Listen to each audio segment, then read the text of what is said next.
I'm Mitch. I'm Reagan. I'm Oliver. We're Los Sundays Tequila. And welcome to episode 15. Who have you guys sold a piece of art to that you were like, oh fuck, this is crazy? Rick Ross story is a great story. Have you seen like the video of the pears? I eat pears now and shit like that. So he had a pear shrine, and behind it is one of our like tropical like pineapple pieces. Before you start marketing, you have to nail the creative. That's step one. Yeah, so I don't want to like tell people like, oh, once you get Shopify, your life will be just be better. So you guys had you three and then 8 female interns working solely out of a 2-bedroom apartment. Yeah. Find the white space for the person you want to work with most. Mark didn't bring a backpack, so we're all carrying his shit. That's the intro. How else would I hold this? How else would you hold this? To bring a bag. No. What are you gonna put the fucking coffee in the bag, Jeff? We doing the intro for the outro. We doing the intro after the fucking podcast. Amazing. Travis is a fucking real one. An hour of super raw real shit, a ton of shit that we haven't said anywhere. Really good conversation. It's actually dropping tomorrow. This guy turned that shit over in one day.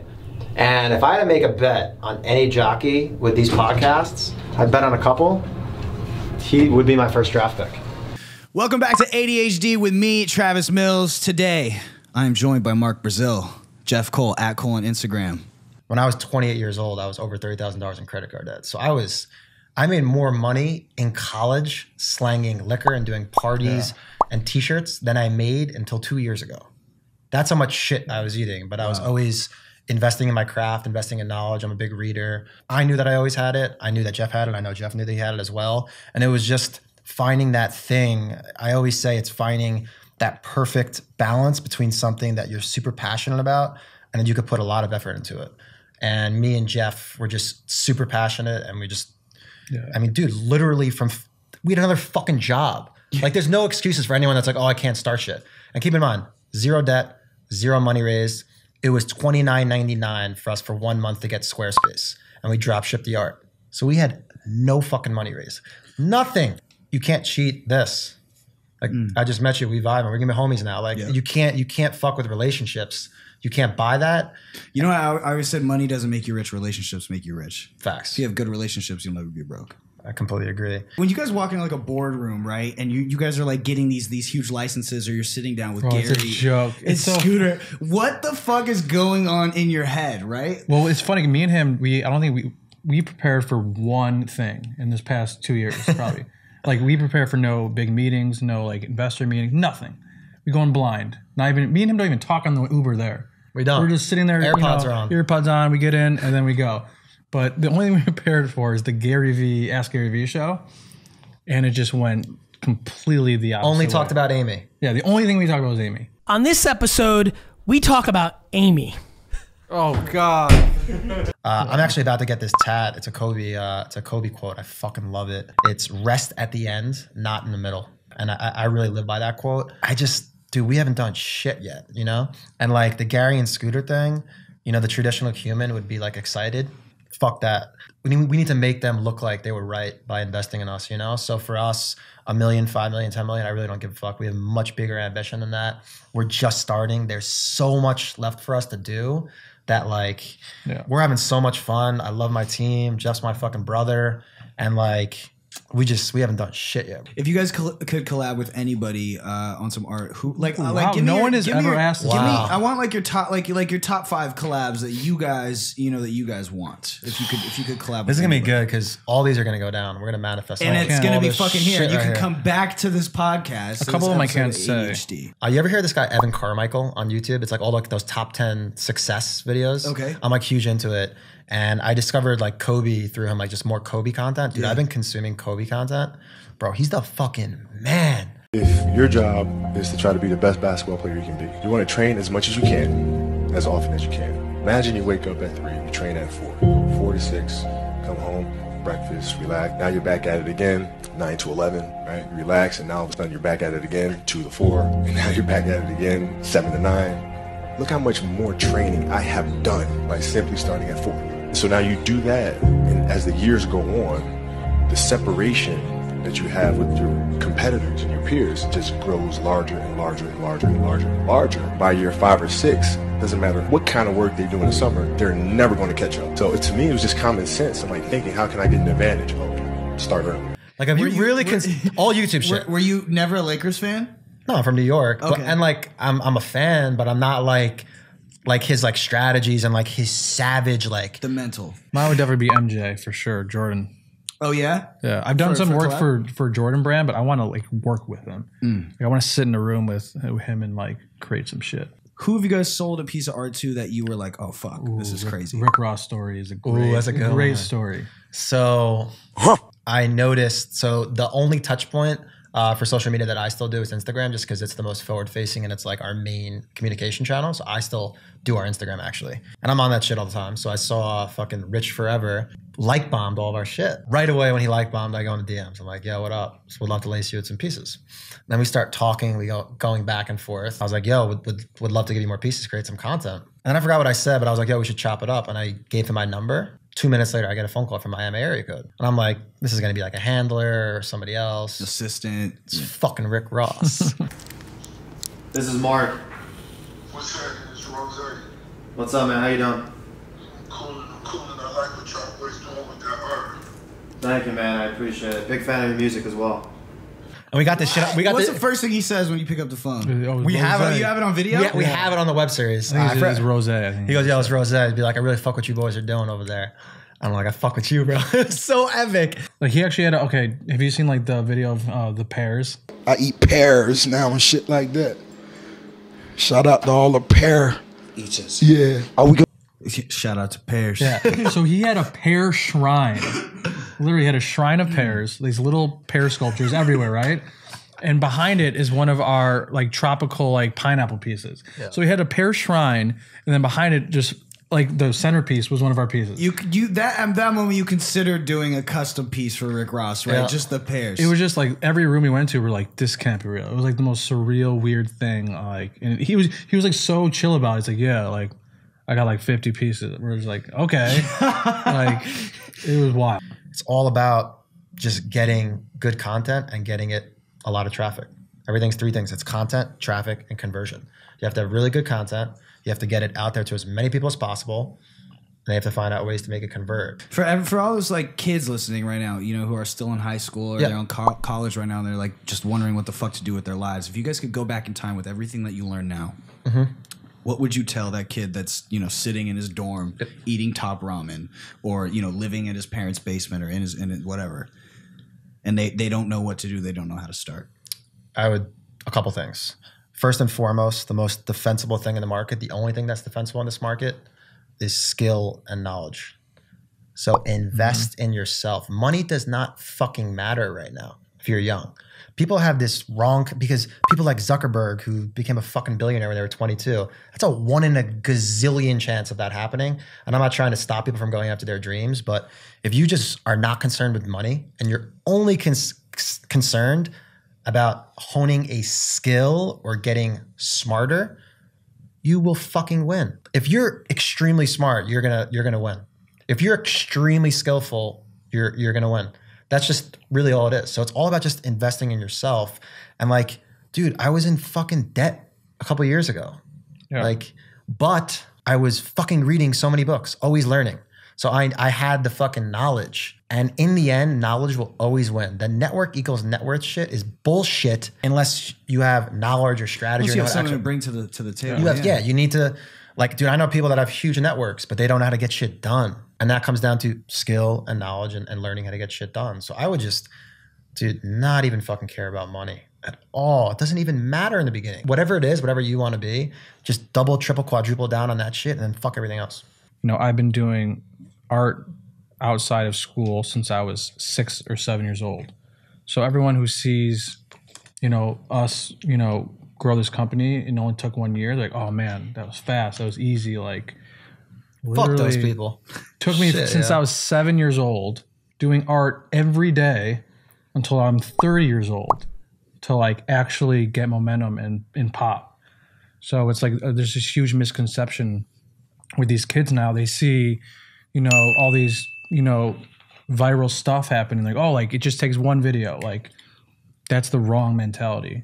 Like you said, you need to really practice your skill set, perfect it. It's the wrong mentality, but we're in a day and age where you actually can get lucky with one shit. 100%. So if you do actually put in the time to do the skill and the knowledge, then when you do when you do hit, then you're gonna stay on. Yeah, because everybody hits, but then they got nothing to follow it up with. Exactly, bro.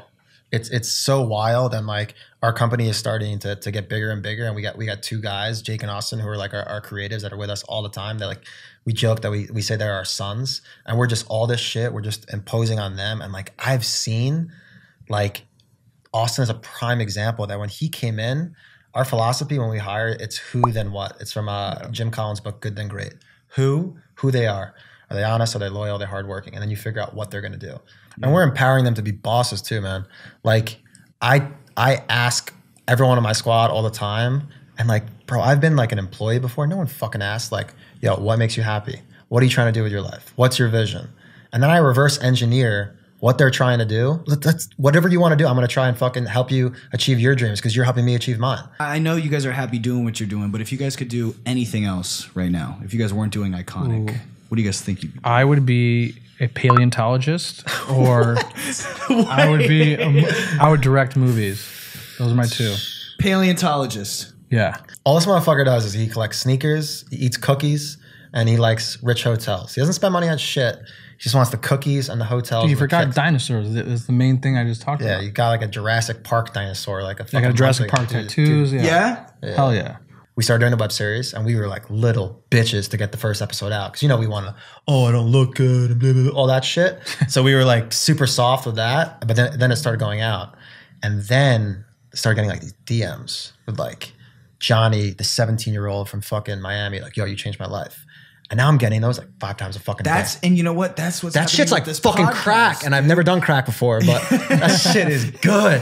Yo, and that's one thing that I've noticed with this podcast is like it's insane where, you know, someone will stumble upon a piece of your content and they'll hear something that pertains to their life and it can change everything. And I know that is something that Gary did for me. Yep. You know, and that's like a big goal of like why I want to have, you know, cool and inspiring fucking people on here. A girl with 14,000 followers can hit up a girl with 30,000 and be like, yo, I'll post you twice, and you post me, you know. So fucking relevant. That's what I'm saying, and that's why, you know, I'm like, yo, you guys are sitting in your fucking dorm. What are you telling the kid that's, you know, in his dorm right now?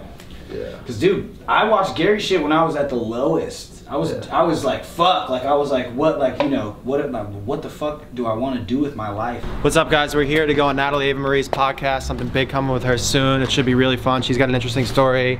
Really slow intro. We're gonna go on Jeff's speed. Let's have a vote down in the comments. Am I too fast, or is Jeff too slow, or am I too fast and he's too slow? I admit I'm too slow. Shut up. I'm not too fast. I'm getting it quick. They're not getting bored. It's quick. It's fast. What? All right, man. Good to see you. Go ahead. Hey, double hugger. Digital marketing is a crazy thing. It is the most efficient way to scale any company. And ironically enough, a bunch of my, you know, good friends from New York are digital marketers, and they had been making this money, and they had always told me, you know, you have to get into this, you have to get into this. Mm-hmm. And I came from like the brick and mortar, the fashion world, where we're Nordstrom's and Zoomies, and you know, you put the stuff in and you don't get paid. Dude. Totally. Oh, you know, you guys, yeah. We have a product in Nordstrom, and it's like, this is just basically, I look at it as a marketing expense. It's ridiculous. It's ridiculous. I mean, and that's the least ridiculous. It's even more ridiculous when you're in boutiques and you're dealing with Johnny in Atlanta, and he's got, you know, 100 of your hats, and he owes you money. Like, how am I going to get that money from Johnny in Atlanta? Yeah. I'm not going to get that money from Johnny in Atlanta. And then we started this digital marketing thing with Shopify, and like, you get the sale, and then the money comes in. How crazy, because you guys have experience in both. So going from brick and mortar to going direct to customer. I mean, the fact that brick and mortar is still even a real thing is unbelievable. It's like watching commercials on a TV show. If we were to go into brick and mortar, we'd probably want to do it with like an isolated vendor, just so we could drive one isolated vendor traffic, and then we'd want it to be, you know, an elevated partner where it would be good for the brands. For sure. But that's not to say, I guess, you know, let's talk about it right now. So we're opening up our first store. Badass. You guys are the first ones God. that know. Hell yeah. That's happening. Nice. Yeah. You heard it first. You heard it first. Yeah, it is actually. It's opening in Las Vegas. Perfect wow. location. Yeah, Jeff's family friend is one of the biggest retail guys like in the whole entire game. Yeah, the brick and mortar thing is completely dead. I'm with you, like, man. You need to have hundreds, you need to have 500, 700 stores, and you have to somehow find the reliable stores to even have like a couple $1 million business. And you can have a couple $1 million business like right away online. Your marketing is insane. That's what I want to talk about too. Like, well, let's talk about that, because just because like when we found digital marketing, like everyone can digital market it, but before you start marketing, you have to nail the creative. And that's step one.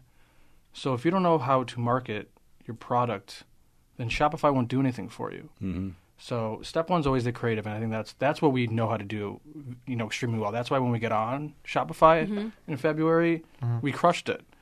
So that's what Jeff knows how to do. I don't want to like tell people like, oh, once you get Shopify, your life will be just do better. Like you need to know how to make the creative. We could go on for like hours and hours and hours, but I think from a marketing perspective, the one thing that's been huge for us is just split testing. For people listening, split testing is just trying different things and then looking at metrics associated with those things, and then whatever does good, double down, and whatever does bad, dead it. So basically just doing that in absolutely everything we do. So if we're sending an email out, we're going to put just different subject lines on it. We'll do it to 10,000 people, 10,000 people, 10,000 people. We'll look at those three, whichever gets the best. They're called KPIs, key performance indicators. Whatever does the best, we'll send that to the rest of the list. So I think taking that approach in almost everything that we do and understanding that we know nothing, the numbers know everything. How often are you creating new... Oh, yeah, good question. I want to know that too myself. It used to be almost every day I'll try and create a new piece, but like I'll go on like, a spree where we have all these video podcasting and kind of content-driven stuff, so I'm actually a large part of that. So maybe I won't create anything for a whole week, and then just one day I can create like pieces just because I like had an explosion of creativity or something. But it's all over the place. I mean, we get mad when our internet is a millimeter slower than it usually is. So it's like that's how much we value time. No, for sure. I don't even do like New Year's resolutions, but for me, like when the clock turned, like that's actually the one thing this year that I'm focusing on. Is just who I give my time and energy to. I'm it, that's Penny Wise. Henny gon' do what Henny tries. They gon' sing his praises when he dies. Gotta do it big, not any size. I will not settle like I'm taking them to trial. I will not fold so you can keep your file. Out of control, but I still never spiral. What's up, guys? This is gonna be an amazing episode solely because of the fact that Brandon went to the same fucking high school as me. East Meadow High School, Long Island. Kind of the big differentiator that kind of started their whole entire company was they went to Shark Tank. The one thing that everybody wants to know is just tell us about the full experience with Shark Tank and tell me what you just told me off camera 1 or 2 minutes ago. So let's start with there. Talk a little bit about it. Okay, so I applied to Shark Tank in 2012 before we even had a website because one of my friends got on Shark Tank. They got on season 2 and they told me about how it was huge for them. So even before we had a company, like Shark Tank was in the back of my mind. I applied every single year to the same producer, getting a little bit closer. And then in 2016, we finally got called up to interview with the producers. The big leagues. Yeah, which was actually more nerve-wracking than the actual pitch because you have to get past them in order to get the okay to pitch to the Sharks. We did that. We did well on that. What do those questions look like? Like, what's your revenue? What's the vision? No, so the way it works is they don't care about any business questions. The show doesn't prepare you for any business questions at all. It's only the pitch. So all you have to do is have a good pitch because the Sharks are the only ones that care about business. The producers don't give a shit. They don't ask you once. So it's just 30-second elevator pitch. Is this going to be entertaining to the It's fans? Like a minute. You have like a minute to like do your pitch with like your visuals. And we decided to Photoshop the Sharks' faces onto the funny bodies. I don't know if you've seen the episode yet. Yeah, so we had a really good pitch, and we were confident, and we knew that we were gonna get to pitch to them because the producers were loving us. The way it works is they film the entire season in 2 days, and they just have like 20 pitches per day because the Sharks are busy. They just want to get it all done. So we get to the set on the day of pitching at like 6 in the morning, and we're thinking we're gonna pitch by like 2 or something. We're like waiting, like we're in the trailer, just nervous. It's like the day of the pitch. And every person we met on set, we see them get called, and we're not getting called. And then it's 3 o'clock, and we're like, okay, what's going on? We break for lunch. We talk to people, say, no, they'll call you. And then 4 o'clock comes, and then 5 o'clock comes, and then the sun starts to set, and we still haven't been called. And we hear a rumor on set that if the sun sets, they stop rolling because of industry rules. Yeah. So we start panicking, and we had a water bottle filled with vodka in the trailer that we were just like, we brought just in case. We were nervous, and then we just started like ripping shots, and then we finished the whole bottle. And then 7 o'clock comes, and we're just like, we're all pretty drunk. We're like doing push-ups, and they knock on our door, and by the time I realize what's happening, I'm standing face to face with Mark Cuban. He's just staring me down in my soul. How long were you guys pitching for? We were in there for like 50 minutes. 50 minutes, and then how long was the actual episode on TV? Like 10 minutes. Wow. So they cut out a lot. How do they think they depicted you guys? How do they curate it? They made us look really good, actually. Towels, since their inception, are inherently plain. I'm out. So let's talk about the Shark Tank effect. So I don't want you to tell me like actual revenue numbers, but let's just talk about multiples on the numbers. The day before it airs, and you guys do, let's just give an even number. Let's just say 10,000 you do in revenue that day. Let's just say. What is then the revenue the day that Shark Tank? What was the multiple? Like what was the Shark Tank effect? Tell me. I think that day we did like 10 times. You did 10 times. Yeah. That day, and then how did it keep going? Was it like 10, 10, 10, 10, 8, 7? Like what was the actual effect? I think it was like 10, and then it just slowly went down. How long were you guys doing more revenue than you were doing the day before Shark Tank? How long? Forever? Pretty much forever since then. Wow. But it wasn't. I mean, like Shark Tank doesn't. It's not gonna make a company like like successful forever. Most companies that go in there like end up going out of business. Yeah. But it was a good boost for us. We were already pretty solid. We already had $1 million in revenue when we were on the show. Yeah.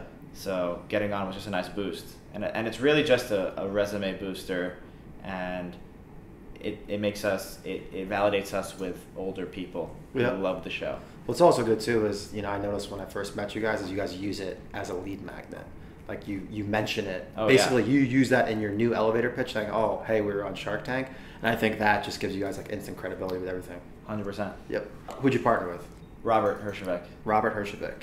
And did you guys get offers from everybody, or was it just him? Robert was the first. Robert actually went out first, and then Lori went out, and then if you watch the pitch, you'll see Kevin actually went out right away because we made him look like photoshopped his face on a 80-year-old sunburned body, and he cursed us out. He stood up and cursed us out, and he went out. And Mark was actually the most interested. He made us an offer, but it was for double the equity we wanted and double the money. We were not prepared for that scenario whatsoever, and we just fucked it up, and then he went out. Then Damon made us a worse offer than Mark, so then we said, we tried to renegotiate with him. He said, no, I'm out. So technically everyone was out, but Kevin kind of saved us because Kevin, Mark was like, okay, good luck, guys. And we didn't register that. We were like, what? We stood there, and then Kevin's like, what? I'm still in. And everyone's like, well, we thought you were out. Yeah. So Kevin saved us, and then Kevin offered us a royalty, bullshit. Yep. And then Robert came back. He's like, you guys remind me of this brand called Tipsy Elves, just like them. And they happen to be in San Diego too.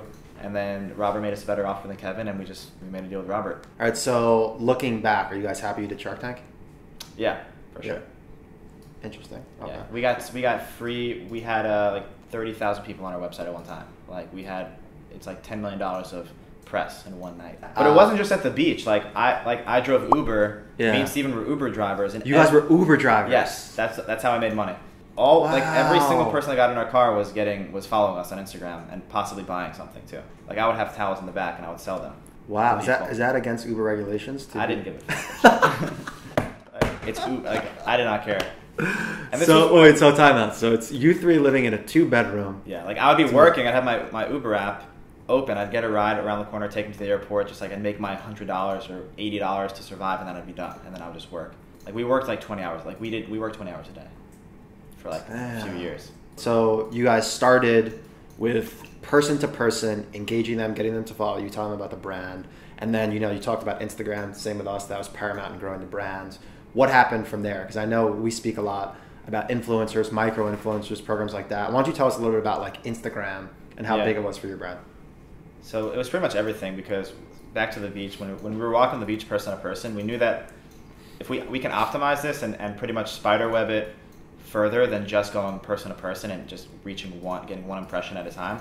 So what we did was we got crafty and we ordered 1,000 sunglasses from China, these just normal kind of promo sunglasses that you hand out at sports games. And we would walk to the beach and we would incentivize people to not only follow us but to take a picture with our product and tag us. and then give us a shout out.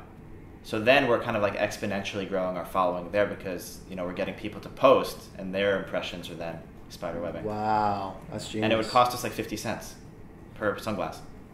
Guys, think about that. You have 1,000 sunglasses, 50 cents each, that's $500. And you're getting, for $500, you're getting 1,000 posts, 1,000 followers, 1,000 people engaging. Yeah. Dollar for dollar. That's genius, bro. That's a nice one. No, That's a good one. That's a good one, guys. That was Bruno's idea. Yeah. We forget whose idea it was at this point. It doesn't even matter. Just win. No one is just really doing what you guys did. I think that's I've actually never heard anyone doing that at all. Like, looking back, do you guys think you would be where you are today if you guys didn't do that?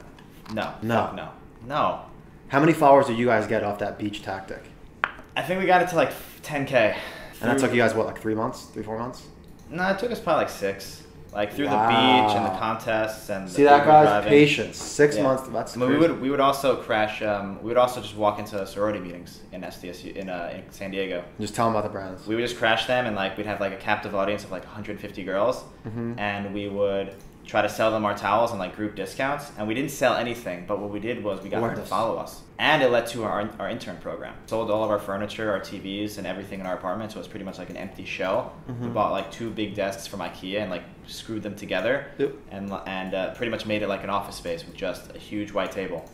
And we got an intern, and then that led to 2 to 3 to 4. At one point we had 8 interns, all college girls, in our apartment, DMing all their friends and every single college girl in the world about SandCloud. And we were just cooking for them and you know, making them part of the family. It was pretty real, surreal. Damn. And they were like rolling towels at this point, because this was at the point where we had all of our inventory coming to our house. So we'd get boxes of towels, and they would be rolling them and putting the the packaging around. So you guys it. are still working out of that 2-bedroom apartment? Yes. So you guys had you 3 and then 8 female interns working solely out of a 2-bedroom apartment? Yeah. What makes a good pitch? Make it seem like it could become $1 billion brand. Even if you realistically are happy at like 100 million, like speak like you think it's going to become $1 billion brand, because whoever's investing in you, like they have 1 million people that they're seeing every day. Like, they want a unicorn. They want someone that thinks that they're going to get to $1 billion. Because if it's not that idea, at least they have you. They're betting on you. So you just kind of want to be a little crazy. But the last year it was like shooting G-Eazy music video, like not a big role in it, but like I'm a drone pilot and I'm on set, I'm chatting with these people, I'm meeting the directors, meeting like Rory Kramer, helping him shoot like the Closer lyric video that has 2 billion views now.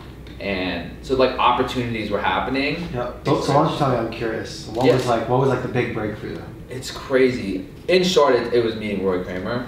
He opened a lot of opportunities and doors, and opportunities and doors are great, but if you don't like deliver on them, you know, and each one was a stepping stone, but it all really started with Rory that opened up doors. So I sent him a DM.